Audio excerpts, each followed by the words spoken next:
ઓમ નમઃ શિવાય. સંત તુલસીદાસ પાર્ટ 2.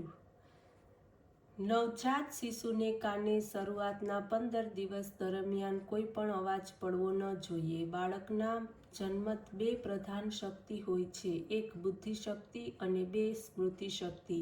બાળક અવાજ થતાં એ અવાજને પકડી રાખે છે અને તે અવાજની તેને સ્મૃતિ રહે છે. આ રીતે તેની સ્મૃતિ યાદશક્તિ વધે છે, તેની બુદ્ધિ ખીલતી રહે.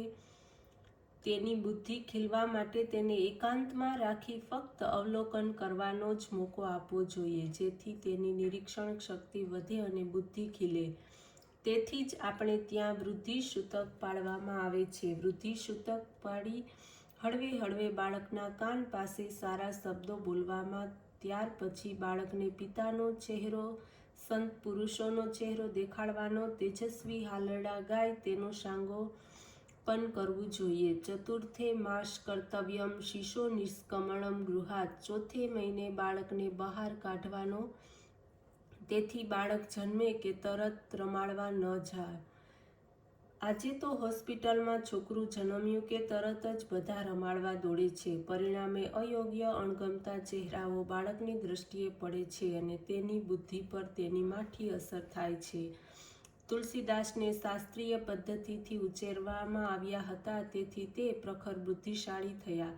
સૂર્ય જેવી તેજસ્વી તેમની બુદ્ધિ હતી. તેમને જનોયાપી ગુરુગૃહે અભ્યાસ કરવા મોકલ્યા. સર્વસામાન્ય એવી સમજ છે કે રામાયણ અને ભાગવત વાંચે તે પંડિત ગણાય, પરંતુ આ ભ્રાંત સમજ છે. જેણે ન્યાયશાસ્ત્ર અને વ્યાકરણશાસ્ત્રનો પૂર્ણત અભ્યાસ કર્યો હોય તે પંડિત ગણાય.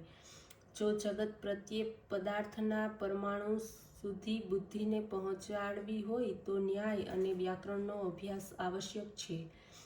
તેનાથી પ્રખર બુદ્ધિ તૈયાર થાય છે, આજના ભણતરથી નહીં. વાસ્તવમાં આજનું ભણતર એ બુદ્ધિનું ભણતર જ નથી. આજના શિક્ષણથી બુદ્ધિ તૈયાર નથી થતી, તેનાથી સ્મૃતિ વધે છે અને જેની સ્મૃતિ સારી તે પરીક્ષામાં પહેલો આવે. તુલસીદાસ ન્યાય પંડિત થયા. પ્રખર બુદ્ધિ હોવાથી અતિ સુંદર ચર્ચા કરતા. યોગને પણ એમણે અભ્યાસ કર્યો હતો. તેમનું ભણતર પૂરું થયું. તે પરિણીત પ્રજ્ઞાવાળા હતા, તેથી ગુરુને પણ લાગ્યું કે આ વિદ્યાર્થીને ભણાવવો એ એક મોટું સાહસ છે. ક્યારેક એ વિકટ પ્રશ્નો પૂછશે અને જવાબ નહીં અપાય તો આબરૂ જ લેશે. ગુરુએ તેને ગૃહસ્થાશ્રમ સ્વીકારવાની આજ્ઞા આપી અને તેને કહ્યું કે તારા પ્રારબ્ધમાં સામાન્ય સ્ત્રી છે. આ સાંભળતા જ તેની અસ્મિત જાગૃત થઈ અને તેણે કહ્યું, જગતમાં પ્રારબ્ધ વશાત જ જો જીવવાનું હોય તો તુલસીદાસ જીવવા તૈયાર નથી, પરંતુ જીવનમાં માનવીએ પ્રારબ્ધ નિર્મિત જ જીવવું પડે છે અને પરાધીનતા સ્વીકારવી પડે છે. એ ગુરુએ કહ્યું, જીવન ઈચ્છાશક્તિ અને પ્રભુની આત્મશક્તિ બંને ભેગી થાય તો માણસ ધારેલું કાર્ય પાર પાડી શકે છે.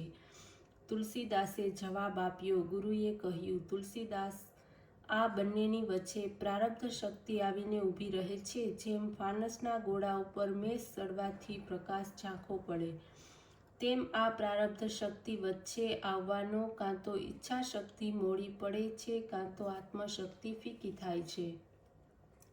પ્રારબ્ધ કર્મશક્તિ ઉપર આધારિત છે તે તો જળ છે. માનવી ઈચ્છા શક્તિથી અને આત્મશક્તિથી તેનું મોઢું ફેરવી શકે છે.